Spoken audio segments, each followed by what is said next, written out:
Yeah, now we're cooking, man. All right. Yes, it's looking good. And we are cooking.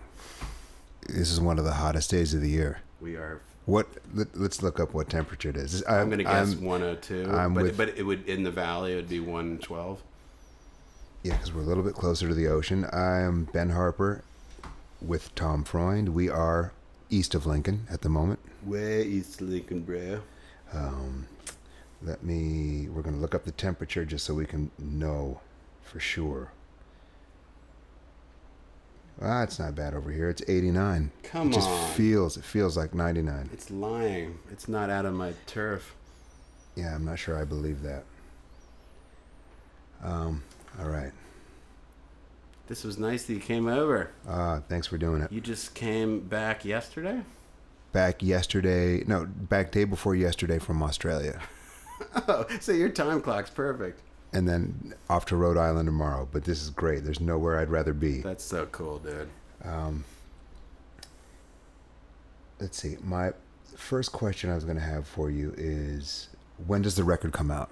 Okay, September 7th is the release date. It's a drop date. Okay, great. Yeah. Good. September 7th, everybody. Sweet.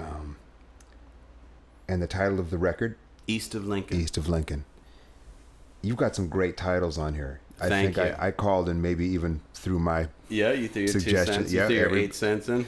Am I the only one that did that? You can be honest. Am I the only one that knows you well enough to suggest titles? And I'm honored that we have that. Yes, I'm honored, Ben. Yeah, but next time, right? Maybe could have been Welcome to the Real World, couldn't it? Right. My mama's got a boyfriend. Yeah, we could have shifted that around. But the only reason is because you've got great song titles, as always. Man, I appreciate that. And I remember you were specifically fond of Broke Down Jubilee. Broke Down Jubilee. Yeah. But also Freezer Burn was a close third, okay. Second or third for me. That's a good title titles. for anything. True enough. Band. Let's start with the clientele. Let's start with who's on the record. Okay. Now, you're producing this record. Yes, this album is produced by myself and Sejo Navajas. All right. Who's my neighbor, and we worked at 4th Street Recording a lot. Sejo. Yes, who you met during our tracking sessions. And you met him on the Let My Love Open the Door originally. That's right. So I loved watching you guys work together the couple of times that I was in sweet, and man. sessioning. Thanks. I think you guys had a great rhythm. That's nice to hear. I had the honor of producing one. Yes, Collapsible that was Plans. an incredible time. We had a great time on that. Plans. And got the photo right there with the piano. Wow. The Integratron Joshua Tree photo. Sugar don't get no sweeter than this. I know I've been at this thing a long, long time. Yes, I've gone a series of routes with this latest is a co-produce. I produced my last records. 2 Moons was a Tom Freund production. Right. You produced 2 Moons. Yep. Had some great help from some wonderful engineer and ears people. Yeah. And so you've been produced. You've co-produced. That's right. On this, and you've produced. So you've run the gamut. Yes. Nice. Yeah. Because I think podcasts tend to go on a bit long, I wanted to keep this on the tighter side, so I picked a few songs to touch on. I hope that's okay. Totally. Do you want to pause it and see if we... Nice Tom, nice flow. We could both use my mic, too. This one's plenty of I think juice. now it's on. Like, it just needed... Yeah. You see that? Okay. Who's producing this podcast? So... This is a co-production? Well, I don't know if I want any association with the technical side of the podcast at this point. Mastered and engineered by Tom Freund at the Commune Studios. I'm Ben Harper with Tom Freund. We're east of Lincoln, and that's the title of Tom's new record. Thank you, buddy. East of Lincoln. Great title. It comes out September 7th. That's right.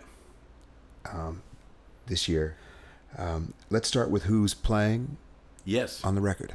Man, I have some great people on this record. There's this guy Ben Harper who plays slide on. Thank you for having me on. I'm so excited on Dream about On. Man, it was so nice. about my contributions. I'm It was very proud of them. It was a deep night when That you was a came heavy in for night. that song. Yeah, and I had heard that day. I had heard those sounds driving around. Wow. So when you called, I had been Come and you told me, you explained to me what you were hoping to get from my side of the fence, and it was exactly in line with what had been bouncing around in my head that day. Wow, B. Well, I remember it was deep. Our eyes were closed a lot in Yeah. a good way. Yeah. Yeah, I remember that. And then you sang on Abandoning the Ship too. That's right, and that was that was a harmony line. You had an exact idea of how you wanted that to go, and Yeah, but I couldn't do it. It was a stretch for me. I was even reaching up there, but you were very patient with me Yeah. in finding my way into that song for the background vocals. Abandoning the ship. Captain says you're on your own. Abandoning the ship. Better start swimming for the shore.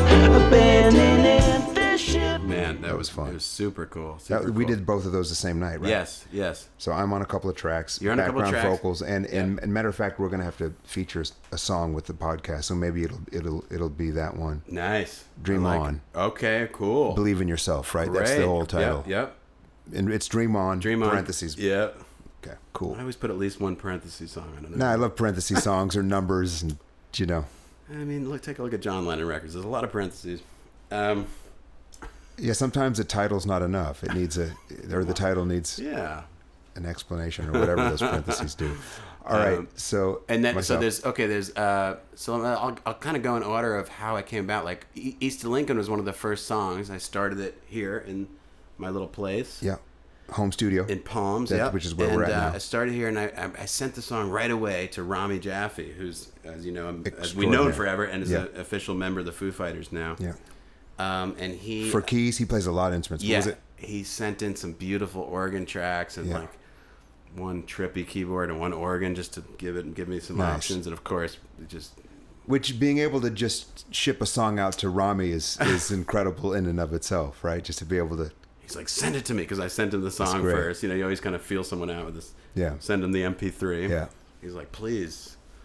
Very nice, honored again for him to play on it. The other keyboardist on this Spoiled on this album is Chris Joyner. So Chris, right yeah, on. both these guys are in the Wallflowers to make some strand of connection there. I didn't know Chris was in the Yeah, they Wallflowers. both did Wallflowers time, and oddly enough, both of those keyboardists, I just thought about this for the first time right now, were on my debut record, North American Long Weekend.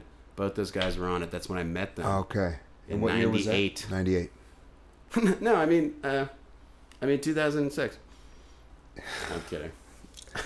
And then you have so Rami and Chris. Yes, and then Keys. And then I had besides you hitting that steel guitar and Dream On, and I am blessed with another great Ben player named Ben Peeler, and he's on both.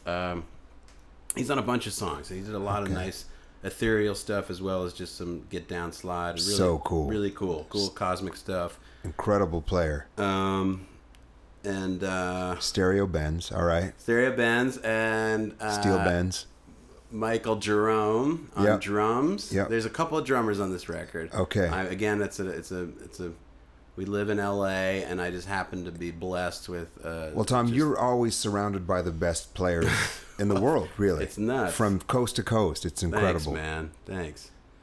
It's really bonkers. Yeah, Michael Jerome, Matt Johnson. Tell me about your relationship with Matt. I Sure. know Matt Johnson, for those who don't know, was the drummer for Jeff Buckley. Yes, On Jeff Grace. Buckley. And then, yeah, exactly. I mean, that right there, probably could just. Okay, we're done. But it's also now currently. I mean, Play With Everyone now is out killing it with St. Vincent, which is great gig. He's been a friend for a long time. You go way back with Powerhouse. him. We go back to New York together, so we had a whole Okay. New York connection. Tell me about that. And oh man, we got introduced by a mutual friend in Texas, this unbelievable drummer named Chris Searles, who's on my first record and a lot of my early demos and stuff. And this is what year? So this, I think it was right after my first album, so it was right around. No, it was maybe right before. No, it was not right after my. Hello, Tom. Earth to Tom. It is a hot bin. No, because perfect. Matt played on my first record. He played on the song "Cry Baby Cry." The Beatles cover. To have Matt and Michael on the same record. I've played with Michael from time to time. Yeah. It's always such a thrill. I mean, matter of fact, I brought him in on a session I produced for Taj Mahal. I remember that. I think I snuck by and did the fly on the wall for that one. Yeah. Always, there's just always something exciting. And matter of fact, he and I worked when I produced your record, Collapsible Plans. Oh man, he just did great work on that record. Yeah. Sorry, I interrupted you. So no, Matt, you and Matt go way right. back. It's all right. Matt Johnson and I go way back. We really hit it off, and then it's like everyone kept introducing us, because then we ended up on a record together as a rhythm section, Which at John Elijah's house in Easton, Maryland, for this singer Josh Kelly, and then so it kept people. Not my other friend Eric Klinger introduced us. It was like all these people. We kept meeting and circling, so we had to hang out more and more. And since he's moved to L.A., now we get to play gigs and stuff and record. Matter of fact, you and Matt were kind enough to do a rhythm section recording for me, for Natalie on Hey King, the Hey King record. Great. Yeah, and that record's I think it's gonna be coming out. Oh, good. The next year or so. Right on. Okay, so Michael and Matt. Yes. Michael Drum. Okay, now I did a lot of the. I did all of the bass duties. This is good. As you should. I mean, this is good. I've not really gone through this with someone like on a live. I'm not looking at any paper. Yes, I have done. I played all the bass on the record. Nice. I hogged it. And sometimes I'm playing live with one of these, great players I play with, and I'm like, well, that's pretty good. Maybe we should have put that on the record. But I know the songs inside out, and it's kind of natural for me to grab an upright or one of my your bass many playing electric is basses. second to none. I mean, Thanks, buddy. that's you just of the many instruments you play. Would bass? I can't say. You'd have to say that, but because monster guitar, mandolin, piano. Thanks, man. But bass maybe is. I mean, you went to school for bass, right? Well, Am I correct? I get called on the most to like play bass or on albums and stuff. Okay. But there's other. Yeah, I usually end up doing other things once I get there. But sure. Which is again, it's fun. It keeps music alive. But yes, bass maybe the association for people. You're the only person I've ever seen play the bass and while playing the baddest shit and singing the baddest shit. That's tight. Just dude. at Thanks. the same time. Thanks, upright man. bass. Thanks. Amazing. Is that everyone? Did we cover everyone? No, on the record? it's sorry. Okay, Jesse Green playing unbelievable violin. Of course. Legend. On several tracks. Yeah. Just came in and just great parts and worked with us great.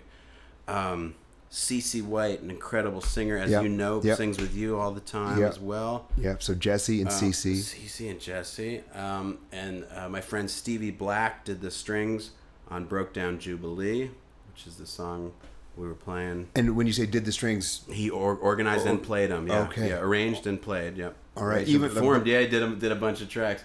Cello, Tell violin. people that. No, there was a 21-piece orchestra. Is this someone who plays the whole violin family? Yeah. Viola? Okay. Wow. Yeah, he went off. Went off. Tell me his name again. I'm sorry. Stevie Black. Stevie Black. Yeah. Okay. Yeah, and he's also, I'm doing that spa music thing with him and Sure, Wally Ingram. that's So him. he's which is sounds amazing. Thanks, From what I've only heard a couple of tracks, but thanks, man. And then I'm scanning. Who else played on the record? Percussion of any or well, drummers usually did Sure. their own percussion, Sure. or combined a little. Like on the song Angelus, it's Matt Johnson drumming, but Michael Jerome percussioning. everybody you're mentioning just brings a smile to my face. So it's great. just all these musicians and some that's the best. The best there is. I mean, It's really so what a cast. I mean, this is why we love making records, right? I mean, I'd much rather be recording, right? The collaborative process. Am I going to get that bumper sticker? It's just so much fun, you know? Let's talk about a few tracks on the record. Yeah. Starting with Freezer Burn. Sure. When listening to this record, I don't, you know, I'm sensitive to this component to interviews. So comparisons, we're not even going to go anywhere close to that. But I hear a bit of Petty's Ghost on this record in a great way, in a way that just makes me so excited to press play on it. Wow, it's super, super nice that you. You know what I mean? He's floating around in this record. Well, what an intense year! I mean, to have him leave this plane this year. I mean, he was really. It's like he was everywhere. So maybe he's just in our essence, in our ether. It's like. But a few people have said that already, and it's like, how could I not like that? Thanks. You know, I say, wow, thanks. I don't know if I was listening to more Petty than usual. I've always been a big fan, so I think it's just maybe a timing thing. That there was a little, again, to hear any comparisons like that is not a bad thing at all whatsoever. And not, it doesn't sound like Tom Petty. It just, there's a feel there. You know what I mean? It's so it's not a comparison thing. We're past that, way past that. There's just something that it just made me feel good to just to that. Maybe it's in the production, I don't know, but that's there. So that's really cool. Freezer Burn. Freezer Burn. And the line, "Who am I to think I'd be immune?" Mm-hmm. Yeah, and I know better than to ask about individual lyrics, but and the stumbling backstage and the pillow still being warm. Nice, Ben. Oh, you listen to those lyrics. Yeah, I mean it's, Oof. yeah. Oof. I recognize those. Hashtag oof. Is Freezer Burn in any particular direction, or can it just be? Is it a metaphor for anything beyond?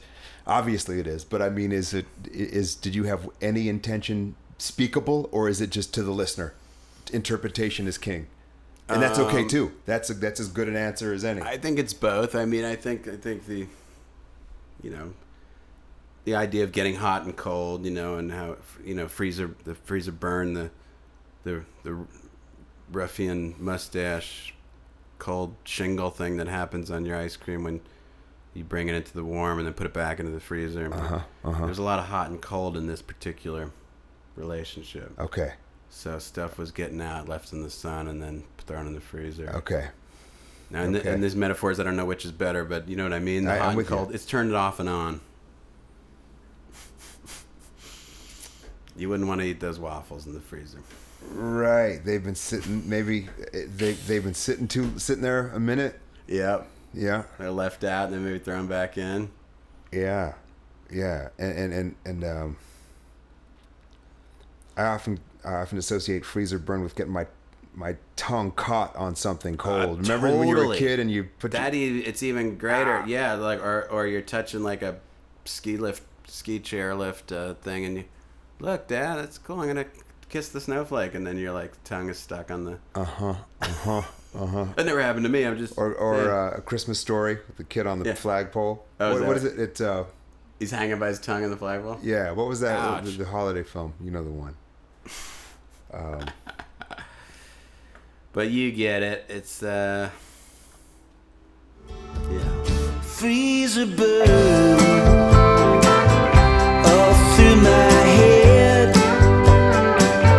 Tables have turned, but the pillow's still warm in her bed. Yeah, who am I to think I'd be immune to a rising tide in a changing tune? You were waiting. East of Lincoln. Okay. I know I ain't no saint, but I know when something's good and when it ain't. I just love it. I love that line. Thanks, buddy. I'm just going to quote you throughout the interview. That's so nice, man. I'm really honored. I think, tell me about your relationship with Lincoln Boulevard, East and West. Well, okay. And again, totally. If it's a fair question, any of these questions that aren't fair game, shoot them down. No, they're completely fair. When I first moved to California after meeting you in Claremont, after those years, when I moved back to New York and Austin, Texas. And maybe that's where we'll land the interview. But when I first came back, it was very much assumed that I would live near the ocean. I couldn't, especially because I spent summers out on Long Island, Fire Island, and I had a lot of my troops from Long Island and New York. Like, everyone was really Venice, and I couldn't even think of. It just had to be close to the ocean. That was the deal. But this was a long time ago. So at that point, it wasn't Venice or bust. At that point, it was just California Ocean or the ocean. If you're going to be west, it's pretty much Venice because that was L.A. It was L.A. West, Okay. And Santa Monica seemed a little foo-foo. Mm-hmm. Although right now Venice is like Soho, New York. How about that? Yeah. It's, as you remember, we spent those crazy nights in the Stronghold making music till all hours and had a great Those were great scene, monumental hang with great times. guests. Wow. Like yourself and Jackson Brown and just people coming in and with the music we played and the scene and having a real live art scene. And it felt like the sort of still bohemian and still groovy and still smart and still LA, but over by the ocean, that had the ocean vibe, skate around or bike around everywhere, the beer honor system. Yeah. Right? Exactly.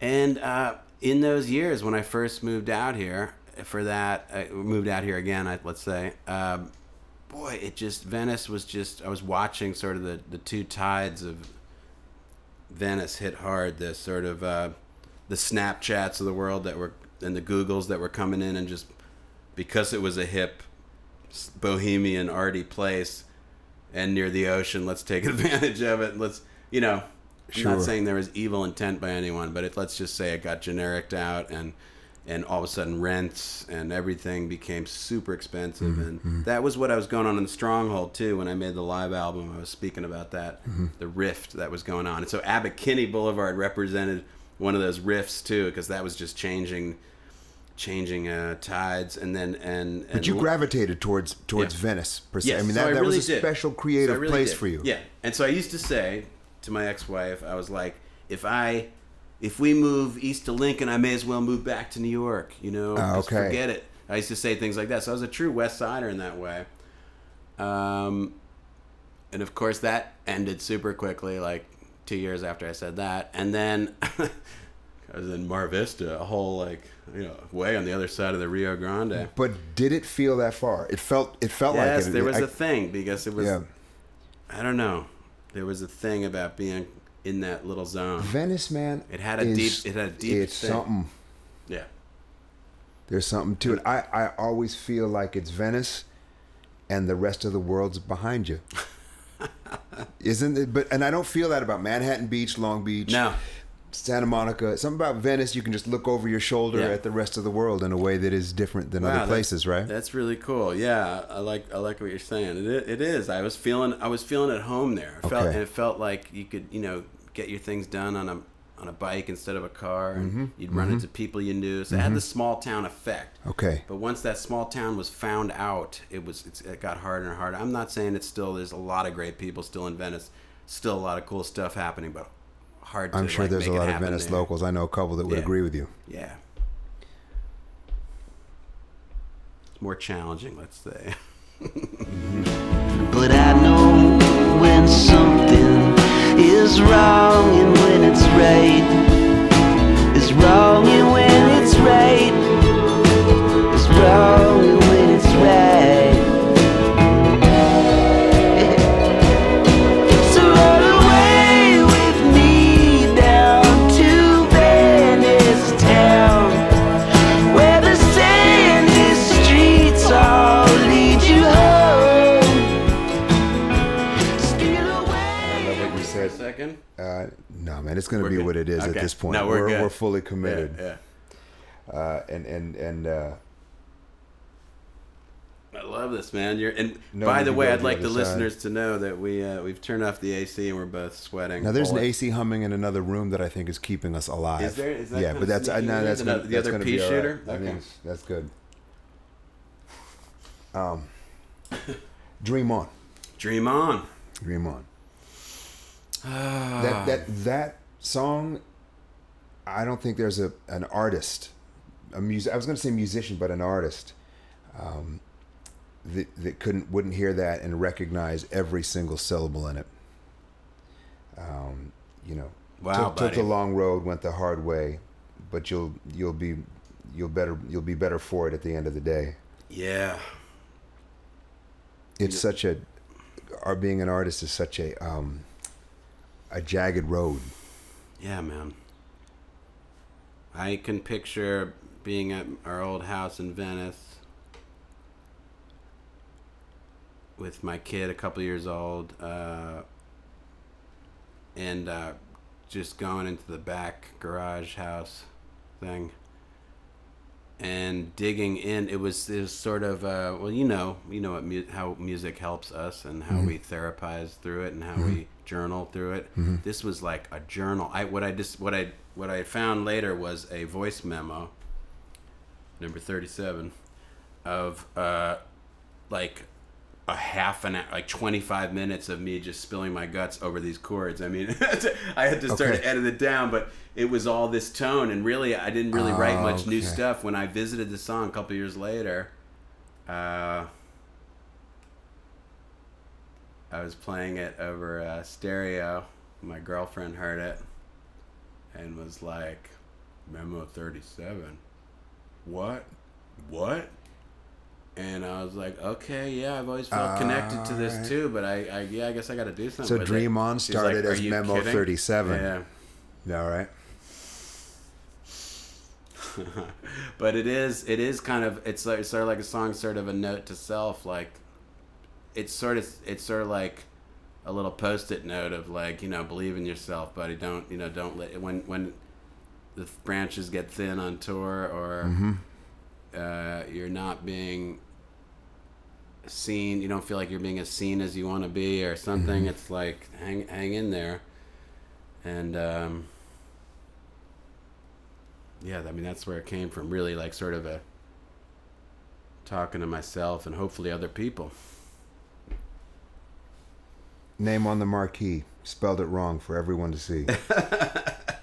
Yeah, that line just came to me, but I mean, my name's not the easiest. That's one thing I've had over the years, this Freund thing.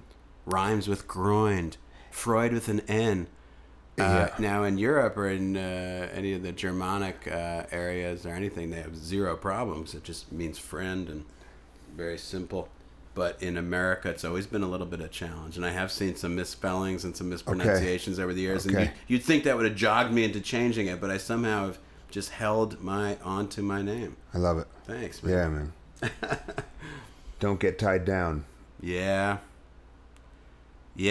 don't get tied down. That's all like in the... 2. I think it's figuratively and emotion. It's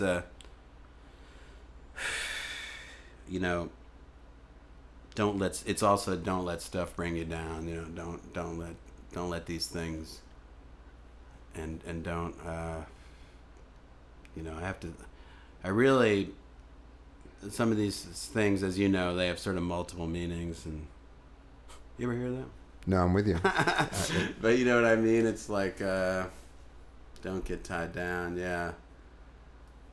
It's almost as if there's it's not like an evil force, but there can be a very depressive force or people who don't have your best interests force, and like, don't let those things get you, gotta believe in yourself. And that ergo, is that the right term? Right use of ergo? Ergo, the parentheses in the song, which is in the chorus, believe in yourself. Don't get tied down. You'd best believe in yourself. Yeah. No one else. No one else, yeah. And no one else. Is it no one else? Don't get tied down. You'd best believe in yourself and not worry about anyone else believing in you? or you don't worry about believing in anything other than yourself to get to where you're aiming? Both, but more even maybe no one else has got your back like yourself. Okay. Like you sort of have to hold on to. Okay. But like I mentioned in the song, that is there you have your key advisors, you have your family, you have your loved ones. So that I think that's mentioned in the song a little, like your friends and your family far from your, you're thinking about, you're feeling that specific like tour kind of stuff. Like you're in a foreign country and the shows are going great, but you're also like, who am I? You're just about that line about standing in the long line. Is it the long line or the wrong line? You're at the long in the bakery. Because I've been in both. I've been, when you're there's always a bakery, but there's always a bakery, and there's always a couple of lines or no lines at all. So I didn't know and they're always long, and you're always in the wrong one. You're either in the one to pay or the one to order, but you're always in the wrong one. Just trying to get some coffee. You're just trying to get some coffee and a baguette, And that's sort of when you're really surmising your life. And then like, oh my God, what am I doing? My whole life has led to this bakery and my insatiable need for carbs and caffeine. Amen. The comfort in a that line warm piece of bread. It painted such a vivid picture, that line. Wow. Yeah. Do you remember the cat? Is it just I could picture general, or do you remember the one where that line went like, okay? I remember. Was there one instance where you were in that line going, man? I remember writing that line. I was playing at someone's wedding in Carmel, and it was the feeling of had the similar. I was finishing up like a few lines for the song, wrapping it up, and there was a few extraneous thoughts, and that verse I think popped into my. Okay. Yeah, so maybe it wasn't all on Memo 37. No, but it started Memo 37. Way mostly, really, and I, for better or worse, I have a hard time getting away from when I hear something originally. I don't want to change it too much, and like that can drive me bananas because I'll make something work that maybe shouldn't or doesn't. Okay. But I will hold on to some. Well, that's what I originally said, so it must be coming from the truest source, but it's not always the case. But sometimes I like, because I was really having a moment just spilling, what do they call that in writing, when you a stream of consciousness. I was just stream of consciousnessing on the consciousnessing on the guitar and vocal in this back house. So I really used at least the beginnings and most of those verses, but then I added a little. Okay. There's the Dr. John must have been the right place, but it must have been the wrong time. I've been dying to use that line. So and I love how you that's this, you completely have a different take on where you say you picked the wrong time to be in the right place. That's right. Which I just it's new again. Yeah, right. It's like something's not fully there. Pick the wrong time to be in the right place, but you made out at the end of the day. Yeah. 9 lives, 7 seas. And you play in front of people like it's some kind of strange disease. Whoa. Yeah, this is really like a plights of touring and being who we are as artists, and the need to play for people, and that it actually comes from a real place, but it's also sometimes, at least for me, I can get on some thin branches and be like, what am I doing? But there is always a push and a purpose, and I feel most plugged in when I'm playing, no puns intended. No. You must experience this. Yeah, but is it a disease? Is it? I'm wondering. Is it a disease? I could see you relate to this. A disease, it's sort of like where I think you might feel, even at your very nice level of touring and killing it, but no one's saying that's not equally as hard. Just the travel and the getting excited for each show, no matter where you are. Timbuk 4.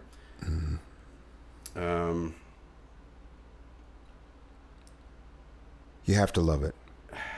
you have to love it, and you wonder if you're sort of like a strange disease, or like addicted to it, or whatever the terms might be, right? A little bit of a mouse in a cage, but it is also, there's this, I guess this song is also telling me there's a purpose still, and there's like, the purpose is bigger, and believe in yourself, you know, you are doing what you should be doing. But this is also sort of counting up. But again, you can relate to this even. There's people tallying numbers and tallying. So I'm saying there's a man in the back room, you know, you don't want to, you know, what's the lines? There's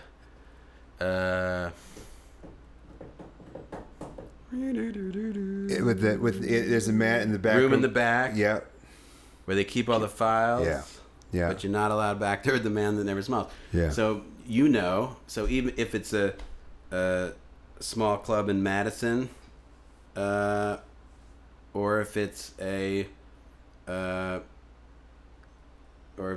Brooklyn Bowl in New York, whatever it is, whatever size venue, or who knows, somebody's counting. Somebody's counting.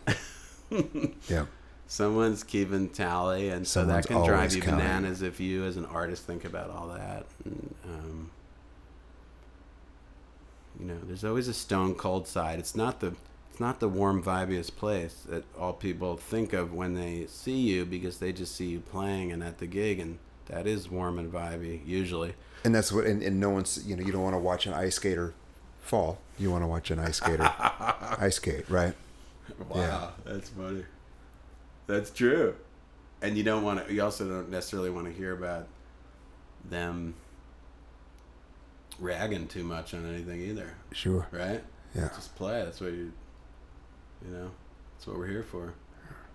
But it's, you know, a long line in the bakery. Mm-hmm.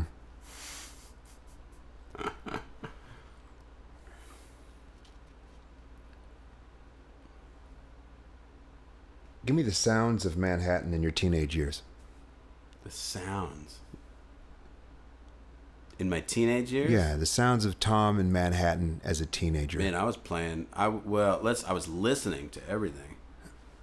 I was listening to everything from AC/DC to John Coltrane to Mingus to Steely Dan to Dylan, Leonard Cohen. Some of the early shows you went John to. Hurt. I mean, the crazy. I really didn't, and I think this is why you and I hit it off so much when we first connected. I was like, I really never saw much. You know, when music was happening, it was happening. So there were sounds, and I was really, for a while there, I got really into playing like funk bass and not so much slapping. That's where but I really like to funk out. I like to get the funk on, and I was playing with some badass New York people who were like playing with Jocko and like in their teens too. Like, so I was doing some crazy jazz stuff, and that stuff was mostly on the bass because I was in demand on the bass. Also, I was starting to get paid on the bass, and playing clubs underage. I was like, oh, this works. I can do this. And this is like we're talking about 1987 or so, right? Oh, that's funny. You mean 97? Sorry, all right, 97. But yeah, yes. I graduated high school in 87. Okay. Ouch. Same here. Hold on a second. I need a sip of the craw. You're right. Drowning your sorrows in the craw. The crawfish. So the sounds were really super interesting, and then right out of high school, I got into like theater stuff. So I was just really into doing anything performing wise. So okay. And I was a folky guy. I would walk around my acoustic and play at people's houses. And wide range of interests. I just dug it. And I did have a drive to be. I like to be respected as a musician. I wanted to like play well, whatever I did, and get on studio sessions. So I had that going too, but. Eventually, all that stuff, as much as I wanted to do, would be overcome by like this need to present my songs. Like that's eventually just what happened. I was on the road with the Silos, and I was being utilized there, and it was great band. I was really learning the ropes of the road and everything. And But I just, all of a sudden, I was like, oh my, these songs, like, I just pouring songs, you know. And That was always the center of the circle for So you. that Was was- your yeah. own writing and your own songs. so I love to do it all, though. I still do a lot of that stuff. Okay. I still do sessions and stuff and producing when I can. And Yeah. I love it all.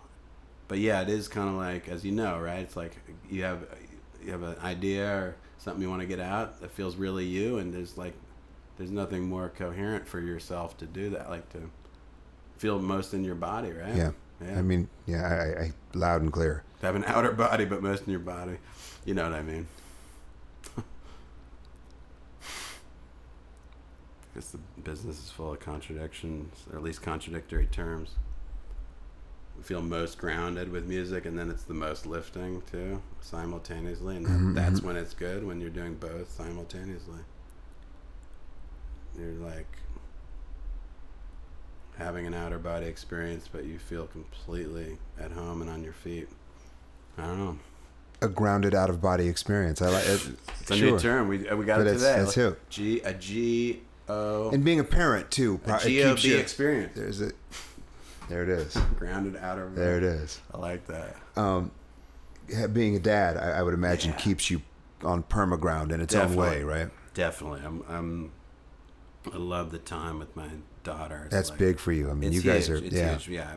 She's like with me half the time, and she's with me always. I don't like to even say Sure, half no, the time, no, but it's totally. I don't, I use that term, but that's Yeah. what it is. Yeah. And we're doing things together all the time, and I'm watching things through her eyes and ears sometimes, and it's super refreshing, and definitely keeps me grounded, and definitely keeps me like a cooler guy, more sane. You know. How has your relationship with where you grew up shifted, having migrated permanently west? I know. Well, I think about it. I think there's always a little guilt in me. Is there? Yeah. I was wondering. Yeah, it's like, wow, Tom, you couldn't take it. Or I mean, that's but not I've guilt. seen That's you- beyond guilt. But you know what I mean? Like, I think Yeah. I think about family still east, and I just miss them and think about and love to get recharged and reconnected whenever I go back. Because whenever I've been with you, Yeah. boots on the ground, East Coast, you become, That's interesting. that's a whole other side of you you're the same coast to coast. Don't get me wrong, but when you're in New York, you know the subway lines, That's man. deep, You know babe. Fire Island, you know the islands, the boroughs. It's fascinating for me, someone who's known you going on 30 years now, to see you in action Wow. in your where you grew up. Wow, man. Yeah, and you and I have had some good hangs in New York. Yeah. You know, really good hangs. I've You've walked sat- many blocks with you. I've sat in with you there. We've done the heavy walking, and sit-ins, and then I got to I opened for you at was it the Brooklyn Bowl? Brooklyn Where Bowl, was it? yep. Great, Yeah. super killer. I sat in with you Irving guys. Plaza too. Yeah, and That was great. And Rockwood. Yeah, Rockwood, you came down. Yeah. That was really It was cool. a blast. Right? But I think about New York all the time. Ideally, I'd love to.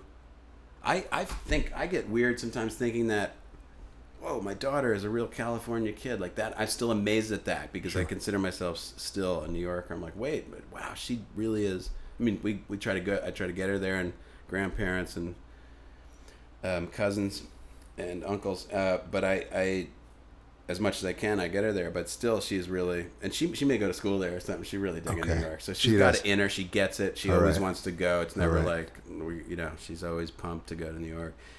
And I think she sees the same in me too when I'm there. Maybe I do get a little more anime. Maybe ideally, I'd love for someone to one day say, like, come write music for this off-Broadway show or this show, and come, we'll put you up for 6 months in the West Village, and come on. Yeah. I mean, that would be like a dream. Will to you go take me, please? Visit back, but like, yeah, I will. Okay. But like, come back and play or hang and write, and like, wouldn't that be the greatest? Like, what if That you would and be- I like were back there like for 6 months, Yeah. a year, like working on something, but like, and hanging in New York every night, Maybe- catching that vibe. Yeah. That where it's just every block's a new chapter, a new book. Feel is like it's such a different feel. Gathering of minds, and New York is the classic. What you said about Venice, New York is the classic of New York, and then the rest of the world. Like they have that New Yorker cartoon where they showed New York City as the giant thing, and then like it's New York, and then just the rest of the world drawn behind it. But like my grandmother, bless her, 105. She lived till like she was the classic New Yorker. Upper East Side. It was, 72nd. Second. We walked by her apartment. Yeah, I admit it was sweet, man. You came with me. I wanted to stand outside her apartment for a while. That was a moment. But she was the classic, like New York and the rest of the world. It wasn't snobby. It's just like New York's the shit. Yeah. She was right. Yeah. It's uncontested heavyweight champ. Professional musician. You've been a professional musician 25 years. I've been thinking a lot about that because you and I have been at it same time, same length of time. Yeah. I'm like, but I don't know about you, but do you? I tend to kind of consider it just a way station. Like, okay, that was cool. Now let's get on with the next 25. Wow. I just feel like it's a start, man. I do know what you're saying, man. Okay. I know what you're saying. I really do. I'm more pumped about this album than I've been for anything. I mean, I can hear it. Like, and actually, I'm a little obsessive, as you can tell. Like, if you got to be, if you like, because if like you're not, details, other like, people won't be there. Yeah, and I'm just. But it's because I'm into it. It's because I want to get the puzzle right. It's not. Again, it's like I don't even know why we're driven to do what we do, but I do still feel that same thing that I had when I met you when we were 22 or whatever. Like. 20, it's like same trip. I'm just still want to get a really cool thing happening with that song and that thing, and I know you're like that, man. You're in the studio. You are an animal. It's great, and there's no one who's gonna get that more than me. I love watching you tweak out on getting the right thing. No, that's not it. That's it. Yeah. For everybody, I walked in and Tom was working on getting it dialed in. It's the bomb. The art and everything. I love watching you hop on an amp and like a animal. Maybe you like hop on a pump organ and just dial in some rods. Because it's just bouncing around. It's in It's like the scene like we're on the suitcases like gorillas jumping on the tweaking stuff. Pleasure and Pain. Let's land there. Let's land there. That was what, 92? Is it? I know you. Again. Ben, you're really off like 10 years each time. I don't know what's going on. You have an age thing. You have a thing with age at the moment. Can you tell? Do you think you can tell a little? Just slightly. And we don't have to touch on it, but how is... Hold on, that's the crock can. I mean, we can edit this out, but I'm turning 49. You're turning 50. We can't edit this out. This is truer than balls. I see that as a good thing, an exciting prospect. Me too. Me too, Ben, but sometimes I get in panic. Yeah. Tell me more. I think that's part of why this, like an album happening right now, or any kind of thing I do, any kind of touring activity, or is so important. And so I got to be careful not to be like let down if something's not the way I want it, or some level is not I have to enjoy what I do, and I get a real, a lot of these interviews and stuff that I'm starting to do now, which is great because of the new record, but they'll ask you like sort of how do you how do you define success, or what's success? And really, I mean, I do really know that, of course, the most successful thing is when you hear from that person how much this song did for them, or they want you to play their wedding, or how much it moved them, or they can't disassociate this time period without that album from you, or those are still, that to me is the ultimate success stuff. But of course you want to be seen, you want to be appreciated as much as you can be, play in front of more people, and of course having finances to do stuff a certain way is a nice thing. So there is Did I bring on the success question myself, or where were we? No, Were we no, talking but about I age? just think But you know, it's age, and taking stock of the landscape, past, present, and future is real. I'm yes. with you. And so I think what you're noticing, I'm a little fixated on age, is because I'm overly taking stock. I'm Okay. I'm asking about a lot of the turns in my life and Okay. and future turns and now turns. I'm maybe in sometimes in a successful way, and sometimes I think I'm overburdening myself with some thoughts on that. It's getting gets a little intense as I near that age. Yeah. Meanwhile, the industry is unrecognizable, right? Thank you. Right, so that doesn't. Thanks for help saying the that. It's conversation. not just me. Yeah. No. Everyone even the tried and trues who've always said, "Oh, the music business has always been crazy. Like, how could you? No one's gonna say you're wrong if you say how crazy it is now. I mean, No one. Periodically, you'd go through rough patches, and everyone would be like, "Come on, what's wrong?" Remember the Taj thing? We're both giant Taj fans. The Taj said, "What recession?" That there was a recession period, but that was even fine. That was not even like we're in a period now where just no one knows their ass from their elbow. It is, to be blunt, it is the weirdest time. So that's exciting. I'm trying to have fun with that. Try to be cool and loose, groovy, but also there's part of me that's like, it adds to the scary as hell part. Yeah. Do you know what I mean? I'm loud and clear. Like it's so nice to see you take on a project like Musselwhite and you and have that be so successful across the globe. Like that's so beautiful to see. Like that's it. So it is still working. It's still happening. Mm-hmm. Of course, the streaming and the buying and selling of items, that part is weird as shit. But it's a podcast, right? Curse. You cursed earlier. All day. Remembering that, I was like, you can curse. Okay. Yeah. That's good. Absolutely. I didn't know at first. Cursing required. Okay. And you know what I'm saying? So there's worries and a lot of people shaking their heads, but it's so nice to see a nice great. Thanks. I mean, when you guys blew through LA, it was just, the shows were incredible. Thank you. It's nice to see the music on such a hot level, and that people are like still coming out in droves to see it. That's hot, I mean, Tom, you're always at the top of your game as a songwriter, as an instrumentalist, and I am just so excited to be a part of your of your community of musicians that you call on. That's amazing, man. I mean, I'm like, I've lucked out. There's a lot to be thankful for in this world, who we collaborate and who we play with, and just it's so nice of you to say, man. And I'm so excited about this record that it's coming out, that I'm on it.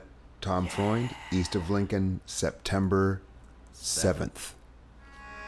All right. Amazing. Love you, B. Love you, T.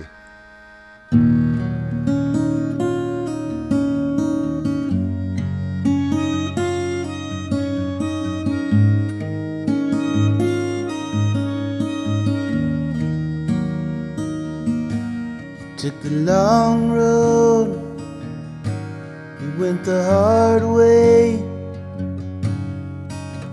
but you'd be better for it at the end of the day. You got your name up on the marquee, but they spelled it wrong for everyone to see. But don't get tied down. You best believe in yourself, no one else will watch you for free.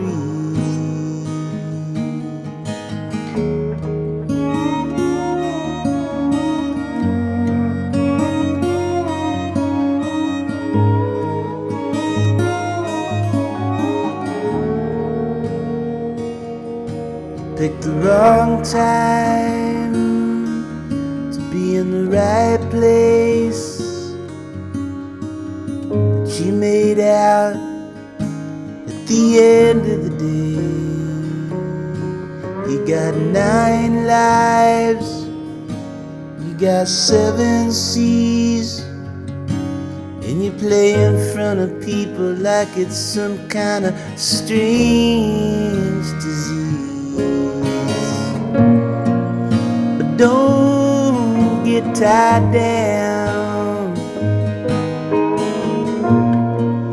'cause you best believe in yourself, no one else will follow you while you're dreaming. Dream on, dream on, dream on, dream on, dream on, dream on, dream on, dream on.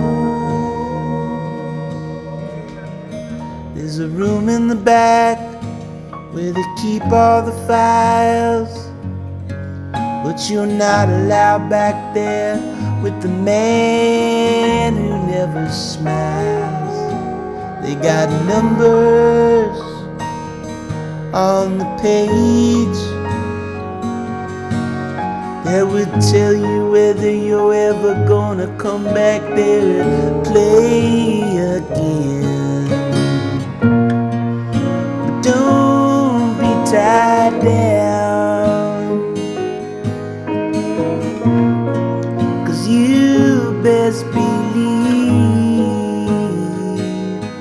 in yourself, with no one else will watch you while you're sleeping.